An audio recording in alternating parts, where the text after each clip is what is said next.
My Little Pony, Thundercats, Trolls, Masks, Centurions, Darkwing Duck, Robotech, Gummy Bears, Nothing from the Matrix, Evangelion, and Transformers. None of these pop references from the 80s and 90s were in this movie, so that automatically means that this movie was awful. If you want to get hit in the face with nostalgia from the 80s and 90s, Steven Spielberg has brung it to you with this movie, Ready Player One.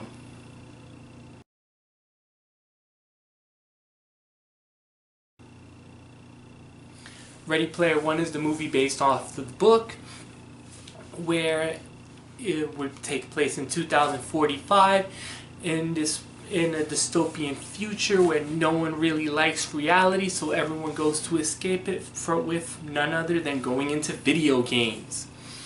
So they enter this virtual reality world called the Oasis.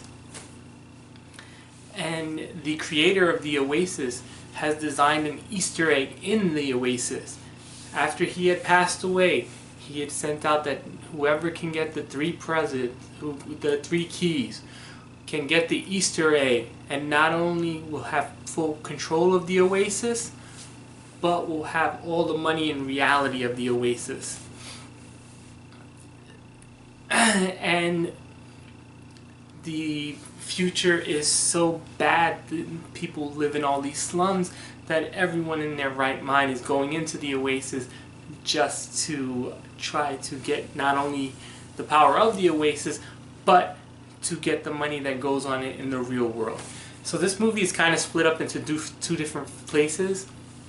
The Oasis was where we spend most of the world, and the real world where it's pretty crappy. Our main character is Tye Sheridan. He plays a character by the name of Wade Watson.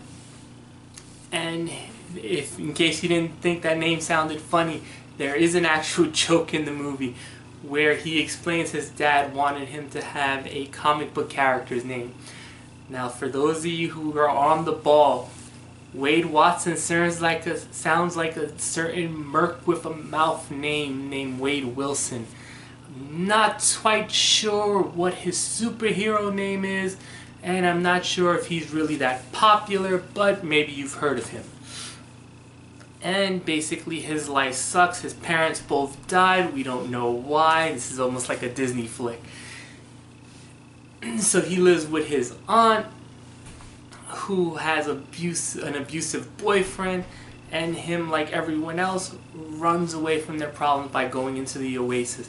Now this movie is pop culture heavy, from the 80s and 90s basically, mostly the 80s though, where everyone goes into Oasis. They get to choose their own avatar, and they get to choose what weapons they have, and it is, even down to the music, is very 80s heavy.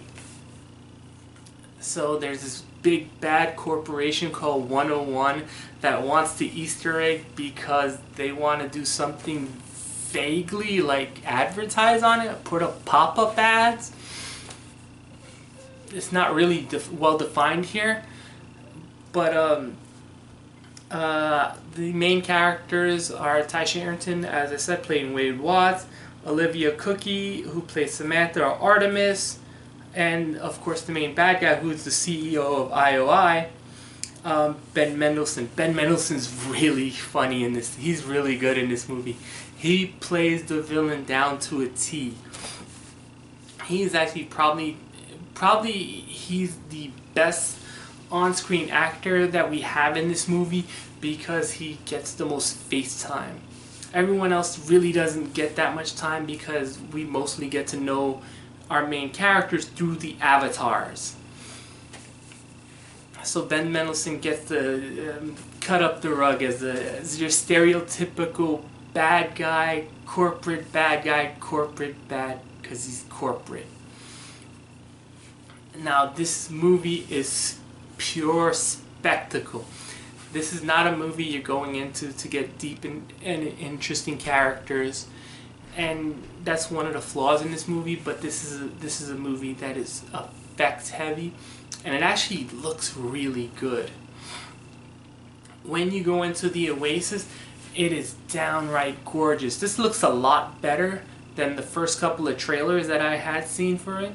Once you see it on the big screen, you go, whoa.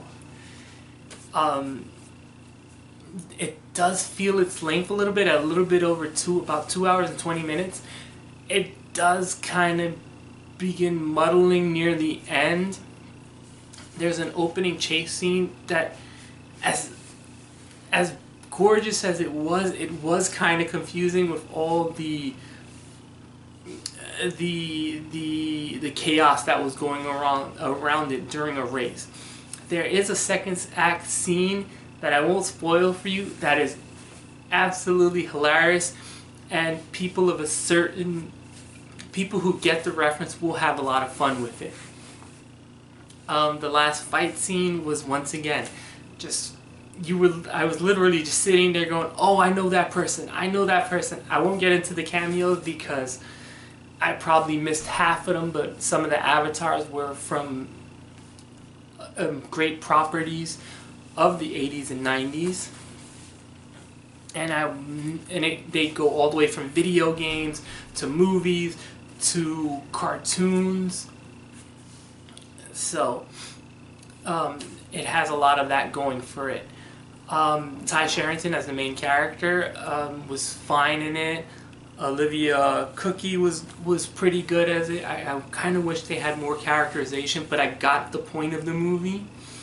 If there's any flaws of the movie, I'll have to say that, well, one, the bad guy's plan is really vague, and two, I didn't feel like the message that we got at the end of the movie with all these gamers, you know, spending their whole lives in the Oasis, not actually knowing people.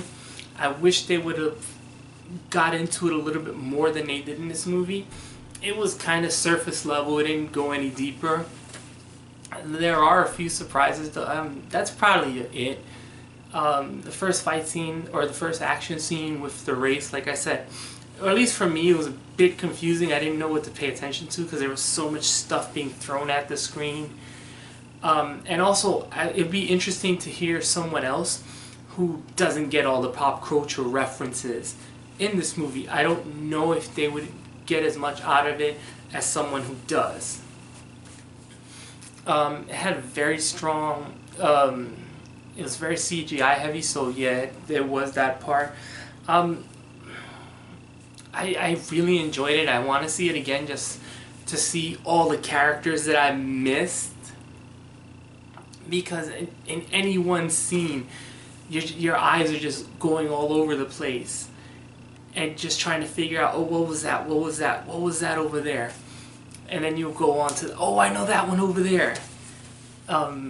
Yeah, I like this movie a lot. I'm gonna see it. I'll have a spoiler review up later in the week, so we can compare notes and we can get into some of the fun on this.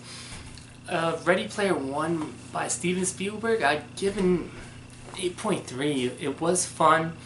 Had a little bit of issues with the length a little bit, or there could have been used.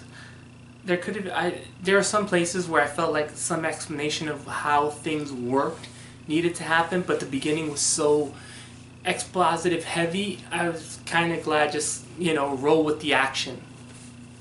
None of the actors was, other than Ben Mendelsohn as the villain, everyone else was perfectly fine. And once again, I really wish they would have doubled down on the message or got more into it about gaming culture and how people use online gaming to distract themselves from the real world. This is a good message, especially in this day and age with people playing World of Warcraft, Minecraft, games like that. But it's really good. It's a fun popcorn movie. And go out of your way to see it in as big a screen as possible.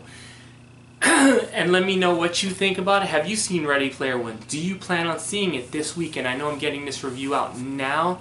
I just saw the first screening of it, and I saw it in RPX, so the sound was really good. You know, if you plan on seeing it, let me know in the comments below. Like, subscribe, and please, if you're going to comment about some of the characters that appear in the movie, wait till I do the spoiler one, or write spoiler before you say anything. Oh, I will say this, let me get this out of the way. There was one reference that had me cursing at the screen, just because over the past week or so, it seems to be the only robot people seem to know anymore. That's all I'm going to say about it. And it had nothing to do with the character. The character was fine. It's just, as a fan of so many other robots, I was really mad that this is the one that they chose. But that could just be me. Let me know what you thought about that reference when you get to it in the movie theaters. That's it for right now. I will be coming back to you later with some more reviews. Until then, bye.